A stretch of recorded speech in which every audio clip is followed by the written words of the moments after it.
Hello, my wonderful, beautiful friends. Guys, welcome back to r/EntitledPeople, where people believe they can have whatever they want and don't care about anybody else. And in today's episode, get ready to shake your heads, guys, because the worst dad ever takes his own daughter to court and sues her for a house that he wants. Guys, the stories are gonna leave you shaking your heads more than ever today, so sit back, relax, and enjoy the stories. And subscribe if you haven't. I worked in a gas station as a teenager for 2 years. I was pretty shy back then and worked with mostly mid-20s guys who were hilarious and great to work with. I loved that job. But obviously, dealing with public, you're gonna have some weird and annoying stories as you encounter a lot of people. The place I worked at was a small station with a decent shop. It had an automatic coffee machine by the door that actually made pretty good cappuccinos. Now, normally, there would be at least 2 people working behind the counter. We each got a 15-minute break during long shifts, but if it got busy, you could ring a bell to let them know you needed help. So one day, I was working with one of the guys. He was hilarious. I would always try to be extra polite to aggravated and entitled customers, but this guy, he didn't care. He took no crap from anybody. The guy had worked there too long, and he was also built like a tank, so his attitude was rarely met with much retaliation. So on this day, he was taking his break in the back. And this older woman in her 60s, a Karen, walks in. She says, "Hello, I'd like a coffee." At that, I say to her, "Oh, yes, we have a coffee machine right over there. It serves a lot of types of coffee, so just press the button for one you'd like." I smile at her. The Karen then looks at the machine I gestured at, looks back at me and scoffs. "Ugh, if I wanted to make my own coffee, I could do that at home. Go make me a cup." Now at this, I'm just staring at her and say, "Oh, well, I'm sorry, but that's the coffee maker we have. It's not my job to make you a cup of coffee. You just put a cup there and press." She then interrupts me and says, "So, are you gonna make me a cup of coffee, or are you just gonna keep talking?" At this, I'm confused, and I say, "Oh, well, I'm not supposed to leave the register. I have to." She says, "This is ridiculous. I'm a paying customer and you won't serve me? What do they even pay you for? This is a disgrace." Now, bear in mind, it's a to-go coffee machine. You just place your cup down, press a button, and coffee comes out. I was beyond confused at this point. The Karen storms over to the machine, she presses one of the buttons for a coffee, and she says, "Since I'm the one doing your job, there's no way that I'm paying for this. I'm just gonna take my coffee and go, and I'm gonna be telling people about the terrible service here." Now, I didn't know this, but Tank Bro had just wandered out from the back and he'd been listening. He quietly walks between her and the door while the coffee was pouring, and he folds his muscly arms, looking like a nightclub bouncer. Karen turns to walk out with the coffee cup, and she skips the register, heading straight for the door. And my coworker says, "I'm sorry, but where the heck do you think you're going?" She says, "I'm not paying to make my own coffee." He tells her, "You are in a gas station. We are not an effing restaurant. Pay for the coffee and get out." She then screams again that she's not paying, and he says, "Then hand it over." She then reluctantly hands him the coffee, to which he takes a swig from it right away and smiles. She storms out screaming at us that she'll have us all fired, and this was one of my favorite work days. Guys, I would have loved to have been there to see that happen. I don't know where this woman's been, but I've never been to a gas station where employees make your coffee for you. Like, do you think she just didn't have any money and was just trying to make a scene to steal the coffee? Or are some people that entitled that they think that way? "Yeah, I'm just gonna take this for free since I'm doing your job for you." Nice try, Karen. Okay, so a bit of backstory. My parents got divorced 33 years ago. At the time, they both owned several houses. When they split their assets, my mother got the home she lives in now, and my father got the home that he lives in now. Fast forward 28 years later. My father owned this business that he was looking for someone to buy it, and my sister offers to buy it from him. They agreed on the price and signed the contract. Now here's the thing. The business was actually a business that was losing customers because it's a dying industry, and my father never told my sister that. My sister is one of the hardest workers I know, and she put everything she had into the business, and nothing she was doing was working. And that wasn't because she wasn't doing the right thing, it's because the business itself was a dying medium for the industry. During the course of all this, after my father had finally retired, they got into an argument about a financial matter in dealing with the company. My father was completely disrespectful in the way he handled it towards my sister, and he did that in front of her employees. And with that, my sister stopped talking to him at that point. So over the next couple of months, despite my sister's extensive hard work, the company goes under. My sister had to close the business after 38 years. My sister was devastated by this. She put all of her hard work, blood, sweat, and tears into this, and she also put all of her financial resources into it, which meant that she was financially ruined as well. My father was really upset because the company he created and nurtured over 38 years has been closed. Now, because the business closed, my sister could not continue to pay my dad the payment that she was paying him for his business. She later found out that the business had already been dying. In fact, my dad had been taking money out of his own account to put into the business because he knew it was dying when he sold it to her. He literally scammed his own daughter in the sale, for a lack of a better way of saying it. Now, because she stopped paying him, he decided that he was going to take her to court and sue her. Now, for context, a few years before all of this happened, my mom had gotten sick and she had gone to the hospital, and at the time, my brother and I lived across country. And the only one who lived in the same state was my sister.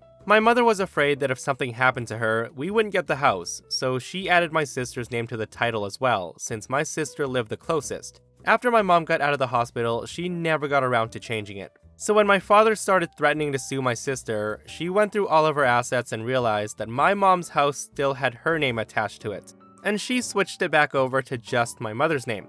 In our state, however, we have a law that if you think someone fraudulently switches an asset out of their name to avoid being sued for it, you can sue them for that asset, and it's still up to them to prove that it wasn't fraudulently transferred.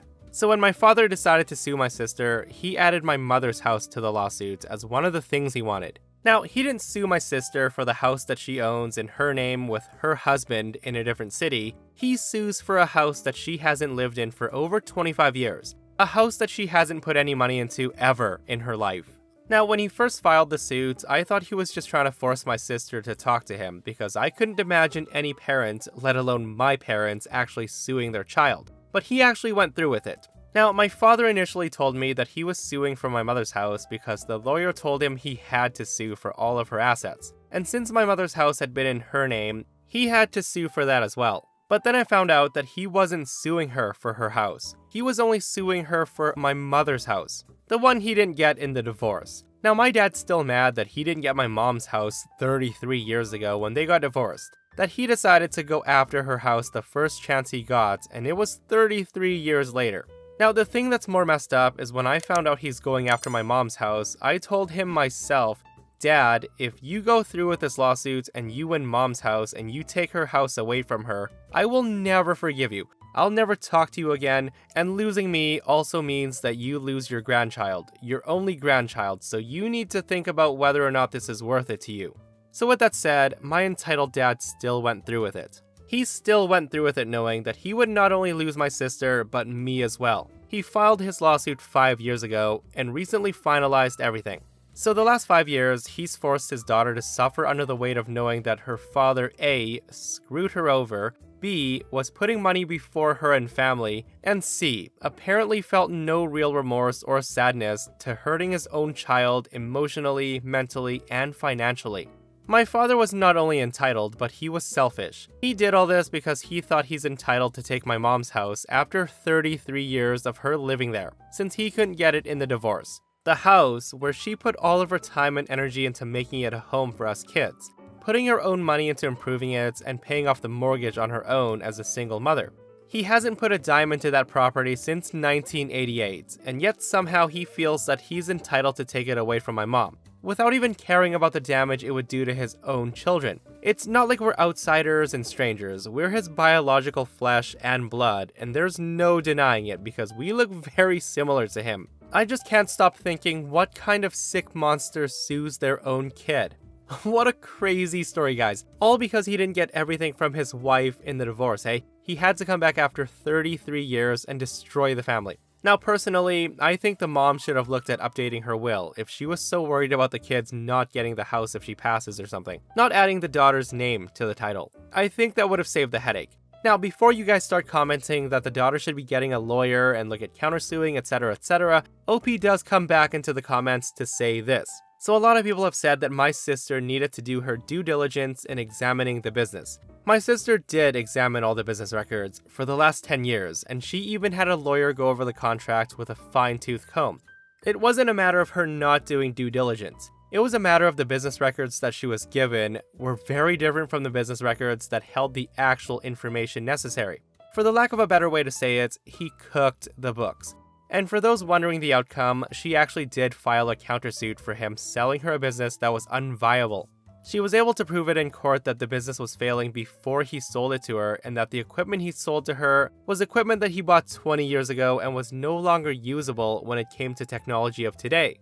Also, I was pretty sure that no jury worth their salt would give him a house that my sister never put a dime into and hadn't lived in for over 25 years, especially when he wasn't going after any of her other assets. And I was right. When they got to court, my sister told the judge and jury that she didn't want anything from him in her countersuit. She didn't want money, she just wanted this to be over.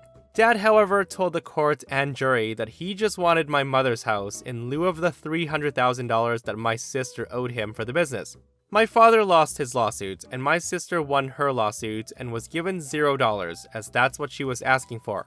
So he permanently lost one daughter, and the other one, myself, is seriously questioning whether or not I want to talk to him ever again.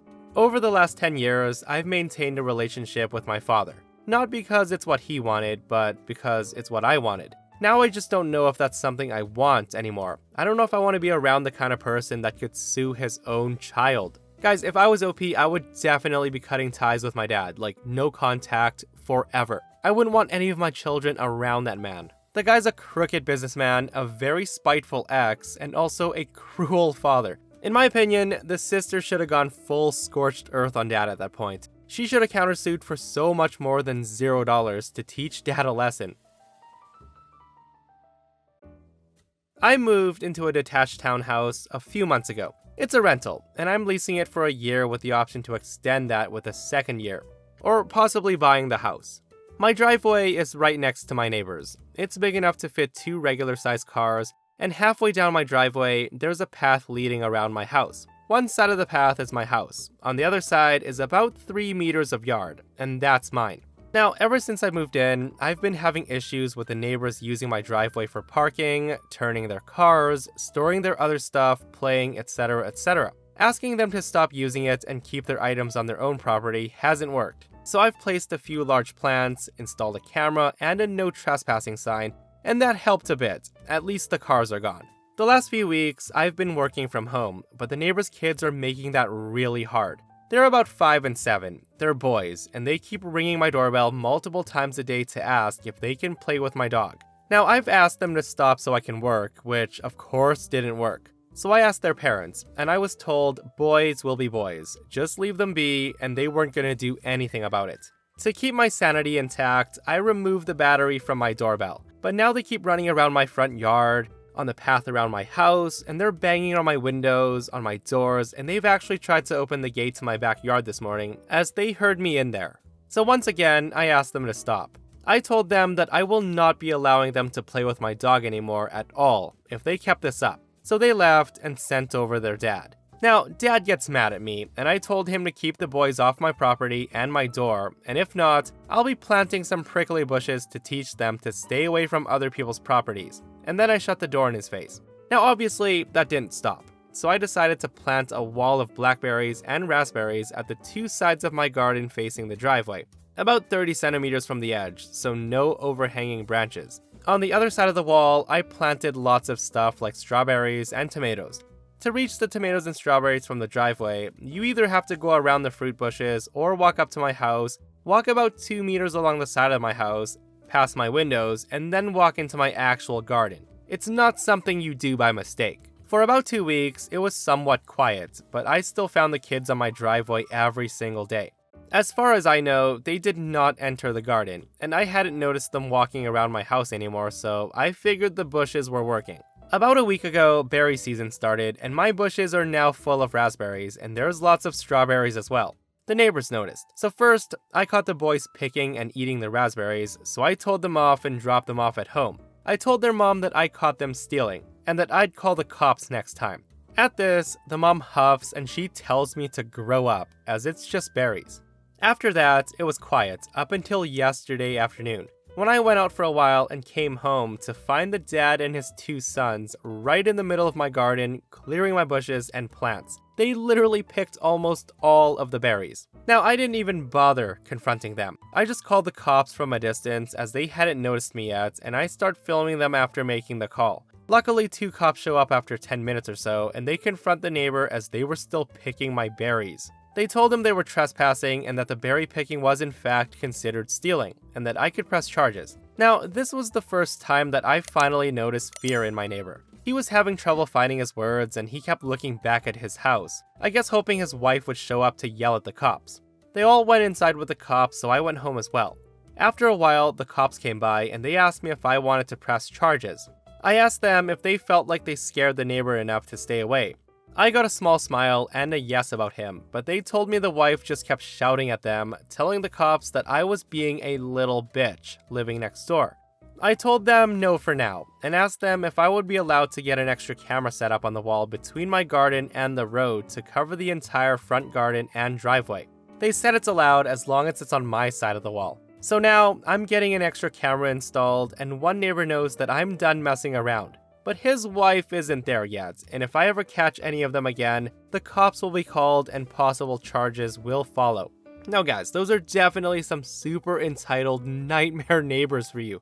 I don't know about you, but I'd be driven bonkers by the fact that I always had screaming kids on my property banging on my windows and doors, and I'm actually so surprised that it took OP catching them stealing his fruit from the bushes to then call police. Like for me, as soon as the neighbors were confronted about the trespassing and chose to do nothing about it, I'd probably have gotten the authorities involved to try to nip it in the bud.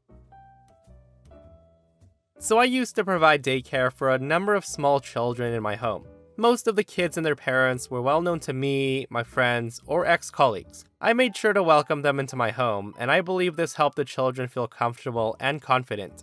One mother, however, was a doorstep mom. She wouldn't come in when invited, didn't respond to any attempts at small talk, and only communicated the absolute necessities. Her daughter was lovely, so I was able to overlook her mother's shortcomings. Her daughter attended from 7:30 a.m. to 4 p.m. every single weekday. Now, mom was prompt and she was always on time, if not early.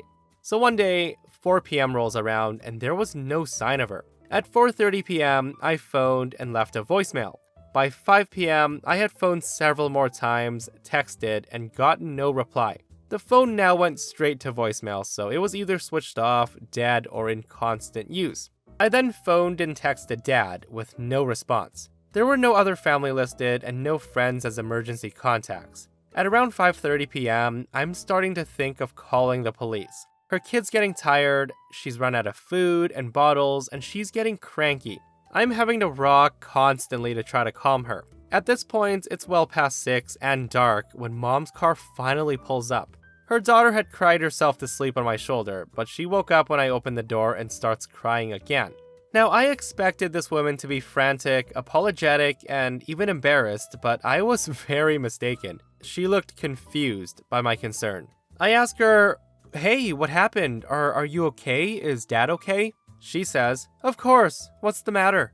I tell her, "You're 2 hours late. You didn't answer your phone, you didn't respond to my text, and dad didn't answer either. I was getting really worried that something happened to you. I almost called police." She says, "Why would you call police? We had drinks after work." My phone kept going off, so I switched it off. I then say to her, "And you didn't think to ask if I could care for your daughter late tonight? Or even tell me that you'd gotten held up?" She then says, "What's the problem? You're getting paid, aren't you?" Now at this, I was fuming, mostly because I had stressed out that something awful had happened, and to meet with this utter disregard really pissed me off. I then took great pleasure in giving her a written notice a few days later to make alternative arrangements, as I would no longer be willing to provide care for her daughter. Now, I want to add that the term drinks is a social term, and it doesn't necessarily mean alcohol. The mom was not intoxicated, and I wouldn't have released her daughter if she was. Also, CPS don't step in unless there's a high level of chronic abuse or imminent risk. I have a lot to do with them in my current occupation. They would have only attended if I was unable to provide safe care, or after a greater length of time, as leaving your child with an approved carer and being late returning is not considered abandonment. Guys, I hate how the women responded with, "You're getting paid, aren't you?" What's the matter? Well, the matter is, Karen, is that nobody knew what happened to this girl's parents, as they decided that having drinks and switching off their phone for 2 hours is more important than picking up their daughter. Like, I get it, sometimes parents need a break from the kid, but the couple definitely went the wrong way about it. And that, my friends, brings us to another end of our / entitled people. Guys, we survived another episode. If you enjoyed the stories today, do hit that thumbs up. And if you missed yesterday's episode on the channel, an insane Karen stalks OP in a grocery store, thinking she's a thieving employee. It's such a crazy story, so check it out. And myself and Stevie Boy, we'll see you guys in the next one. We love you.